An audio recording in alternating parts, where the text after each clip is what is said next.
नमस्कार। ज्योतिषीय श्रृंखला की इस कड़ी में आपका हार्दिक स्वागत है।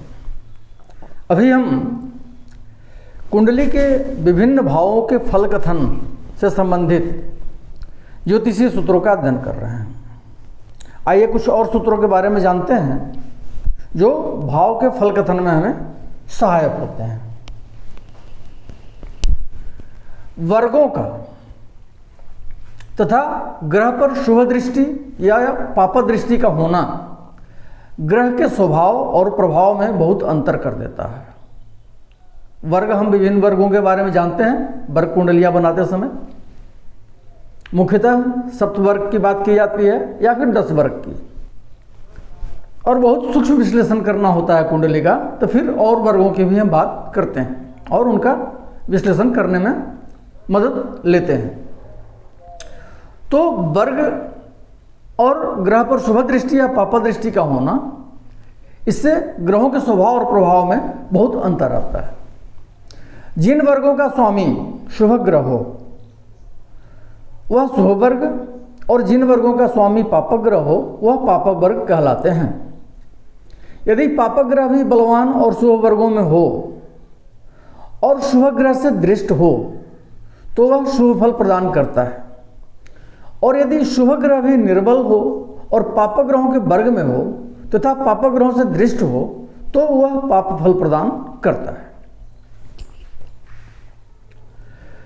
जिस भाव का विचार करना हो उस भाव से प्रथम, चतुर्थ, पंचम, सप्तम, नवम और दसम भाव में शुभ ग्रह स्थित हों या विचारणीय भाव का स्वामी बैठा हो, और इन भावों में न तो पाप ग्रह बैठा हो और न तो पाप ग्रह इनको देखता हो, तो अत्यंत शुभ तथा पुष्ट फल होता है। अब जिस भाव का विचार करना हो उस भाव से प्रथम चतुर्थ बताया गया है। माने जिस भाव का हम विचार कर रहे हैं उस भाव से केंद्र या त्रिकोण में, केंद्र और त्रिकोण में शुभ ग्रह बैठे हों, या विचारणीय भाव का स्वामी अपने भाव से केंद्र या त्रिकोण में बैठा हो। यदि विचारणीय भाव का स्वामी पापग्रह भी हो और यदि उपरोक्त स्थान में बैठता है, अर्थात अपने भाव से केंद्र में या त्रिकोण में बैठता है, तो वह भाव को पुष्ट ही करता है, भाव खराब नहीं करता है।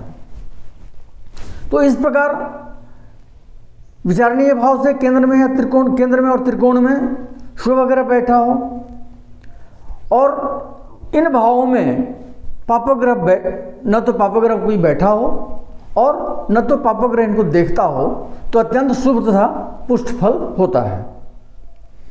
यदि विचारणीय भाव से उपर्युक्त भावों में पापग्रह बैठे हों या वे पापग्रहों से दृष्ट हों तो भाव का प्रनाश होता है। प्रनाश मतलब अत्यंत नाश होता है। अब यहाँ पे प्रश्न ये उठता है कि ये 6 स्थान हो गए। विचारणीय भाव से प्रथम, चतुर्थ, पंचम, सप्तम, नवम और दसम, तो न तो उतने शुभ ग्रह होते हैं न उतने पाप ग्रह होते हैं। लेकिन जैसा कि हम जानते हैं कि 3 ग्रहों की, मंगल, बृहस्पति और शनि की 3-3 दृष्टियां होती हैं। 3 भावों पर एक साथ अपनी दृष्टि डालते हैं, पूर्ण दृष्टि। तो इस प्रकार से शुभ दृष्ट होना और शुभ युक्त होना, इन सब का विचार हम करेंगे। अर्थात हम कह सकते हैं कि इन 6 स्थानों में से जितने अधिक स्थान शुभ युक्त या शुभ दृष्ट हों उतना उत्तम फल होता है, और जितना अधिक पाप युक्त या पाप दृष्ट हों उतना ही निकृष्ट फल होता है। प्रायः कुंडलियों का विचार करते समय कुछ स्थान शुभ युक्त तथा शुभ दृष्ट होते हैं, कुछ पाप युक्त तथा पाप दृष्ट होते हैं, अर्थात उसमें पाप ग्रह बैठे रहते हैं और पाप ग्रहों के द्वारा देखा जाता है। कुछ शुभ युक्त तथा पाप युक्त होते हैं, मिश्रित रहते हैं। कुछ शुभ युक्त तथा पाप दृष्ट होते हैं, भाव में शुभ ग्रह बैठा हो परंतु पाप ग्रह की दृष्टि पड़ रही हो, तथा कुछ शुभ दृष्ट और पाप युक्त होते हैं, अर्थात उन भाव पर शुभ ग्रह की दृष्टि होती है परंतु पाप ग्रह से युक्त होते हैं, उनमें पाप ग्रह बैठे होते हैं।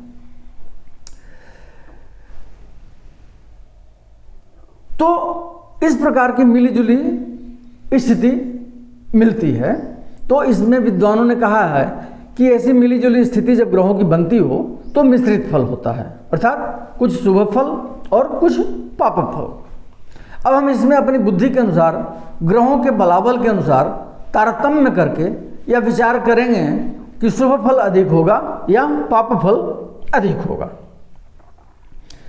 अपनी अपनी दशा अंतर्दशा में या गोचर बस ग्रह अपना शुभ या अशुभ फल अपने स्वभाव के अनुसार दिखलाते हैं। इन सब बातों का विचार हम सूक्ष्मता से करेंगे और उसके बाद हम अपना निर्णय इसमें देंगे। भाव के फल कथन से संबंधित कुछ और सूत्रों का हम अध्ययन अगले वीडियो में करेंगे। नमस्कार।